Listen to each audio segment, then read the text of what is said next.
एक laser beam निकलती है और आदमी अचानक कुर्सी से गायब हो जाता है। करीब से देखने पर पता चलता है कि आदमी चींटी के आकार का हो गया है और कुर्सी से गिरने वाला था।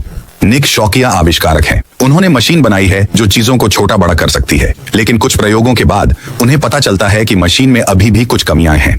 लेकिन सेब का रस निकालने के लिए ये ठीक है। एक दिन पड़ोस के बच्चे बेसबॉल खेल रहे थे। उन्होंने गलती से बेसबॉल को निक की लैब में मार दिया और अनजाने में मशीन चालू कर दी। 4 बच्चे बेसबॉल ढूंढते हुए लैब में जाते हैं। अचानक एक लेजर बीम उन पर पड़ती है और वे कुछ ही सेकंड में अपने आकार का 1/10,000वां हिस्सा बन जाते हैं। उनके सिकुड़े शरीर अब चींटियों जितने छोटे हो गए हैं। उनके सामने एक कील भी बड़ा अवरोध बन गई है। इसी समय छोटा कुत्ता अंदर आता है और उन पर भौंकता है। शोर बहुत तेज है। जब वे पिताजी को घर आते देखते हैं तो सोफे पर खड़े होकर मदद के लिए हाथ हिलाते हैं, लेकिन वे जितना भी चिल्लाएं पिताजी नहीं सुन पाते। वह पैनकेक बनाने ही वाले थे।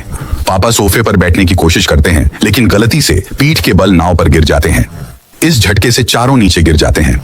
जब वह कमरे में अफरा तफरी देखते हैं तो पापा झाड़ू पकड़कर बेतहाशा दौड़ते हैं, लेकिन वे पापा की झाड़ू से बच नहीं पाते। आखिरकार वे सब कूड़ेदान में गिर जाते हैं।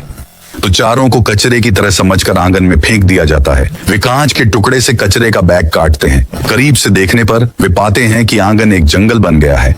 वे घास और पत्तों पर फिसलते हैं। अचानक उनके सिर के ऊपर गुनगुनाहट होती है। चारों छुप जाते हैं, यह देखने के लिए कि यह एक युवा तितली है। वे आगे बढ़ते हैं, लेकिन फिर उन्हें एक नदी दिखती है। उन्होंने कभी ध्यान नहीं दिया कि उनके घर के पीछे नदी थी। सोचने पर यह उनके कुत्ते के कारण बना गड्ढा हो सकता है। छोटे भाई को याद आता है कि कुत्तों की सुनने की क्षमता तेज होती है। शायद वह उन्हें ढूंढ सकता है। इसीलिए वे बेल पर चढ़ते हैं और कुत्ते के लिए परिचित ध्वनि में सीटी बजाते हैं। कुत्ता आवाज सुनते ही तुरंत बाहर दौड़ता है, लेकिन अचानक प्रकट हुई बिल्ली उसे डरा देती है। अचानक बेल झूलने लगती है।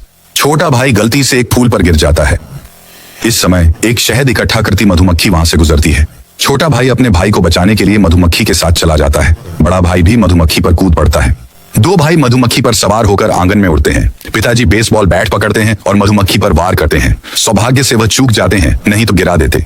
जब पिताजी बेसबॉल देखते हैं तो उन्हें कुछ ध्यान आता है। वह टूटी खिड़की देखते हैं, जल्दी से कमरे में जाकर जांचते हैं और सिकुड़ा सोफा पाते हैं। उसे शक होता है कि बच्चे छोटे हो गए हैं। वह फर्श पर लेटकर हर जगह खोजता है। झाड़ू देखते ही उसे समझ आता है कि बच्चे पहले ही कचरे की तरह बाहर फेंक दिए गए हैं।